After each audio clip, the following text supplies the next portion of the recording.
35 साल का सत्येंद्र उर्फ पप्पू नामदेव अपनी 32 वर्षीय पत्नी अक्षिता व 12 साल के बेटे दिव्यांश के साथ मध्य प्रदेश के होशंगाबाद जिले के बानापुरा के वार्ड नंबर 3 दुर्गा कॉलोनी में रहता था। सत्येंद्र पान की दुकान चलाता था, जबकि पत्नी अक्षिता घर पर ही आटा चक्की और किराना दुकान चलाती थी। 4 नवंबर की सुबह को कॉलोनी के लोग अपनी ज़रूरत का सामान लेने किराना दुकान पर आ रहे थे, लेकिन अभी तक सत्येंद्र की दुकान का दरवाज़ा नहीं खुला था। पड़ोसी और कॉलोनी के लोग इस बात को लेकर आश्चर्य भी व्यक्त कर रहे थे कि आज सत्येंद्र की दुकान क्यों नहीं खुली, क्योंकि अक्सर सत्येंद्र सुबह जल्दी उठकर किराना दुकान खोल लेता था। आसपास रहने वाले लोग अपने घरों में दिवाली की तैयारियों में जुटे थे। सत्येंद्र के घर के सामने किसी तरह की हलचल न देखकर लोगों ने यह अनुमान लगाया कि आज अमावस्या है और सत्येंद्र शायद अपने परिवार के साथ नर्मदा नदी में स्नान करने आवली घाट गया होगा। कॉलोनी के लोगों को पता था कि सत्येंद्र के माता-पिता आवली घाट में पूजन सामग्री की दुकान चलाते हैं। अक्सर ही पूर्णिमा और अमावस्या पर सत्येंद्र अपने परिवार के साथ वहां जाता रहता था। पिछले पखवाड़े ही वह अपने 8 साल के बेटे को भी वहां छोड़ आया था।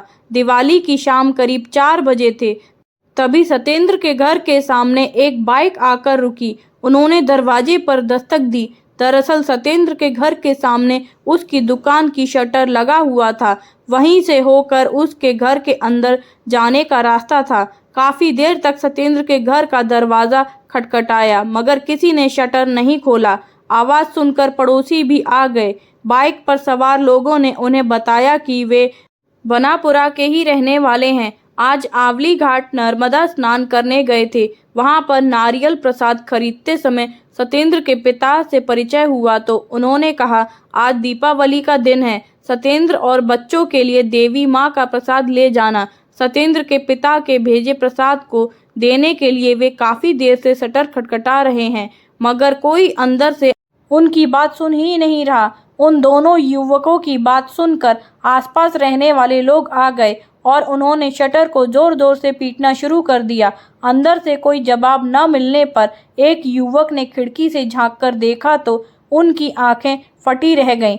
अंदर का मंजर खौफनाक था। कमरे के अंदर सत्येंद्र, उसकी पत्नी और बेटे के रक्तरंजित हालत में पलंग पर पड़े हुए थे। जैसे ही कॉलोनी में यह खबर फैली तो सत्येंद्र के घर के सामने कॉलोनी के लोग जमा होने लगे। इसी बीच किसी ने शिवनी मालवा पुलिस थाने में फोन करके मामले की जानकारी दे दी। शिवनी मालवा पुलिस थाने के टीआई जितेंद्र सिंह यादव को जैसे ही इस घटना की सूचना मिली, उन्होंने जिले के आला अधिकारियों को सूचना दी और पुलिस बल के साथ बनापुरा की दुर्गा कॉलोनी पहुंच गए। सत्येंद्र के मकान के सामने की तरफ 2 शटर लगे हुए थे। एक शटर में किराना दुकान, जबकि दूसरे में आटा चक्की लगी हुई थी। आटा चक्की वाले तरफ से ही सत्येंद्र के मकान में अंदर जाने का रास्ता था। पुलिस के वहां पहुंचते ही जब आटा चक्की दुकान का शटर खोलकर देखा तो वह अंदर से बंद नहीं था। जैसे ही पुलिस टीम ने शटर को उठाया, वह आसानी से खुल गया। उसी रास्ते से पुलिस टीम ने सत्येंद्र के घर के अंदर प्रवेश किया। अंदर बेडरूम में एक पलंग पर सत्येंद्र नामदेव उर्फ पप्पू, पत्नी अक्षिता नामदेव और दूसरे पलंग पर उसके 12 साल के बेटे दिव्यांश के शव पड़े हुए थे। तीनों के सिर पर चोट के साथ गले पर किसी धारदार हथियार के निशान साफ दिख रहे थे। पलंग समेत आसपास दीवार पर खून के छींटे साफ दिख रहे थे। घर के कमरे में सामान बिखरा हुआ था। एक कमरे में जलता हुआ दीपक और पूजा की सामग्री रखी हुई थी। इस दिल दहला देने वाली घटना की खबर सोशल मीडिया पर तेजी से वायरल हो चुकी थी। खबर मिलते ही होशंगाबाद जिले के SP doctor Gurukaran Singh, ASP Avdhesh Pratap Singh, SDPO Saumya Agrawal, forensic team और डॉग स्क्वाड मौके पर आ चुकी थी। घटना की खबर आवली घाट में रहने वाले सत्येंद्र के पिता को दी गई। सत्येंद्र का एक बेटा अपनी दादा दादी के पास रहता था। खबर मिलते ही आवली घाट से सत्येंद्र के माता पिता उसके बेटे को लेकर आ चुके थे। अपने बेटे, बहू और पोते की मौत के सदमे से उनका रो रो कर बुरा हाल था। पुलिस ने तीनों शवों को बरामद कर दूसरे दिन सुबह शिवनी मालवा के सरकारी अस्पताल में पोस्टमार्टम के लिए भेज दिया, जिसके बाद तीनों शवों को सत्येंद्र के 70 साल के बूढ़े पिता विनोद कुमार नामदेव को सौंप दिया गया। घर से तीनों की अर्थियां एक साथ निकली तो दुर्गा कॉलोनी के रहवासियों की आंखें नम हो गईं। दिवाली पर रोशनी की जगह कॉलोनी में चारों तरफ सन्नाटा पसरा रहा। एसपी गुरुकरण सिंह, एएसपी अवधेश प्रताप सिंह ने मौके पर जाकर जांच पड़ताल कर घटनास्थल के कमरे को पूरी तरह सील करने का आदेश दिया और हत्यारों की तलाश के लिए एसडीपीओ सौम्या अग्रवाल, टीआई जितेंद्र सिंह यादव, जिला पुलिस लाइन से इंस्पेक्टर उमाशंकर यादव, गौरव सिंह बुंदेला के नेतृत्व में 4 अलग-अलग टीमें गठित की। खोजी कुत्ते के द्वारा घटनास्थल का निरीक्षण कराया गया। खोजी कुत्ते के बनापुरा रेलवे स्टेशन के प्लेटफॉर्म नंबर 1 तक जाकर रुकने से यह अनुमान लगाया कि शायद हत्या के आरोपी वारदात को अंजाम देने के बाद किसी ट्रेन से या प्लेटफॉर्म से गुजरे होंगे। दुर्गा कॉलोनी में दीपावली का त्योहार मातम में बदल चुका था। एक साथ हुए 3 मर्डर की वजह से कॉलोनी के लोग दहशत में थे। पुलिस ने दुर्गा कॉलोनी के लगभग दर्जन भर महिला पुरुष के बयान दर्ज कर हत्या के कारणों को जानने की कोशिश की। नामदेव परिवार के 3 सदस्यों की हत्या की वजह जानने के लिए पुलिस ने मृतक सत्येंद्र के पिता विनोद नामदेव, माता रुक्मणी एवं 8 साल के बेटे से आंवली घाट में जाकर गहन पूछताछ की। आपके बेटे की किसी से कोई रंजिश थी क्या? टीआई जितेंद्र सिंह ने विनोद नामदेव से पूछा। नहीं साहब, पप्पू की किसी से कोई रंजिश नहीं थी, वह तो दिन भर अपनी दुकान पर ही रहता था, विनोद ने कहा। तो फिर किसी पर शक है तुम्हें? नहीं साहब, कुछ समझ नहीं आ रहा। हाँ, इतना ज़रूर है कि पिछले 2 महीने से पप्पू के घर पर अजीब तरीके से चोरी हो रही थी। तो फिर चोरी की रिपोर्ट दर्ज क्यों नहीं कराई? साहब, पप्पू बताता था कि घर की अलमारी से बहू अक्षिता के गहने और रुपए चोरी हो रहे थे, जिसका पता लगाने के लिए सत्येंद्र ने घर पर एक तांत्रिक से तांत्रिक क्रियाएं ज़रूर कराई थीं। विनोद नामदेव के मुंह से तांत्रिक क्रियाएं कराने की बात सुनकर पुलिस टीम के कान खड़े हो गए। पुलिस ने घटनास्थल पर जलते हुए दीपक और पूजन की सामग्री को देखा था। इससे पुलिस इस नतीजे पर पहुंची कि दीपावली के एक दिन पहले तंत्र मंत्र का खेल हुआ था। तांत्रिक क्रियाएं करने वाला तांत्रिक कौन था? पुलिस ने पूछा। साहब, हरदा जिले का गणेश कासिब अक्सर सत्येंद्र के घर पर आकर तंत्र मंत्र करता रहता था। वह चोरी की गई वस्तुओं को वापस दिलाने के लिए तंत्र मंत्र का सहारा लेता था। घटना वाले दिन भी गणेश मुझसे बाइक में पेट्रोल भरवाने के लिए पैसे लेकर आया था, विनोद नामदेव ने साफ साफ बता दिया। पुलिस ने सत्येंद्र के घर सहित दुर्गा कॉलोनी में सुरक्षा बढ़ाकर आरोपियों की तलाश शुरू की तो कॉलोनी के लोगों से पता चला कि सत्येंद्र के घर तांत्रिक क्रियाओं को हरदा जिले के आदमपुर गांव का तांत्रिक गणेश कासिब अंजाम देता था। तांत्रिक पिछले कुछ दिनों से मृतक के घर बार बार आ रहा था। दीपावली के एक दिन पहले भी लोगों ने उसे सत्येंद्र के घर पर देखा था। पुलिस को तीनों मृतकों सत्येंद्र, नामदेव, पत्नी अक्षिता बाई व बच्चे दिव्यांश के शवों पर चोटों के निशान मिले थे। मृतकों के पास पूजा का स्थान एवं उसके पास पड़े खून के छींटे, जलता हुआ दीपक, ये सभी साक्ष्य पुलिस के लिए तांत्रिक क्रियाओं की तरफ इशारा कर रहे थे। सत्येंद्र के मौसेरे भाई से भी तांत्रिक गणेश के पूजा करने की बात पुलिस को पता चली। पुलिस की एक टीम हरदा जिले के हंडिया थाना क्षेत्र के गांव आदमपुर पहुंची और शक के आधार पर तांत्रिक गणेश कासिब को लेकर शिवनी मालवा आ गई। गणेश ने तांत्रिक क्रियाएं करने की बात तो स्वीकार कर ली, मगर हत्या की बात से अनजान बनने की कोशिश करता रहा। पुलिस ने जब उससे सख्ती से पूछताछ की तो वह जल्दी ही टूट गया। पुलिस पूछताछ में तांत्रिक गणेश कासिब ने अपने साथी मोनू उर्फ मोहन बामने के साथ मिलकर 3-4 नवंबर 2021 की रात 12 बजे अमावस्या को मृतक के घर पूजा करने और उनकी हत्या करने का जुर्म कबूल कर लिया। आरोपी गणेश ने बताया कि उसने इंद्रजाल नामक पुस्तक से तंत्र विद्या सीखी थी उसने पुलिस के सामने दावा किया कि वह गायब पैसा और गायब सामग्री को वापस दिलाने की तंत्र विद्या अच्छी तरह जानता है। वैज्ञानिक आविष्कारों के बावजूद भी पढ़े लिखे परिवार द्वारा रुपए और गहने वापस पाने के लिए अंधविश्वास के चक्कर में पड़कर तांत्रिक से तंत्र मंत्र कराने की जो कहानी सामने आई वह इस प्रकार निकली। 70 साल के विनोद नामदेव मूलतः होशंगाबाद जिले के आवली घाट के निवासी हैं। नर्मदा नदी के तट पर पूजन सामग्री की दुकान से उनके परिवार की रोजी रोटी चलती है। विनोद का इकलौता बेटा सत्येंद्र पढ़ लिख कर जवान हुआ तो वह काम की तलाश में गांव से 30 किलोमीटर दूर बनापुरा आ गया। बनापुरा में सत्येंद्र ने पान की दुकान खोल ली। सत्येंद्र के बनाए पान के लोग दीवाने हो गए। सत्येंद्र की पान की दुकान चल पड़ी तो रोजाना हजारों रुपए की कमाई होने लगी। सन 2008 में सत्येंद्र की शादी अक्षिता से हो गई। शादी के कुछ समय बाद ही बनापुरा की दुर्गा कॉलोनी में सत्येंद्र और अक्षिता ने प्लॉट लेकर मकान बना लिया। 2 बेटे दिव्यांश और अक्षांश के जन्म के बाद अक्षिता के कहने पर सत्येंद्र ने घर पर आटा चक्की और छोटी सी किराना दुकान खोल ली। सत्येंद्र घर के बाहर पान की दुकान चलाता और अक्षिता घर पर रहकर आटा चक्की और किराना दुकान चलाने लगी। सुबह बच्चों को स्कूल भेजकर वह दिन भर दुकान चलाने में व्यस्त रहती। 2021 सितंबर महीने की बात है। अक्षिता अपनी अलमारी में रखे गहने देख रही थी मगर उसे उसकी सोने की बालियां और अंगूठी नहीं मिल रही थी। परेशान होकर उसने अपने पति सत्येंद्र को यह बात बताई तो सत्येंद्र ने कहा, अच्छे से देख लो अक्षिता, तुमने ये चीज़ें कहीं दूसरी जगह रख दी होंगी। अक्षिता ने अलमारी का कोना कोना छान कर देख लिया मगर उसे अंगूठी और कान की बालियां नहीं मिली। इसके हफ्ते भर बाद जब अक्षिता ने अपना पर्स खोलकर देखा तो उसके करीब 5,000 रुपये पर्स से गायब थे। अक्षिता इस बात को लेकर परेशान रहने लगी।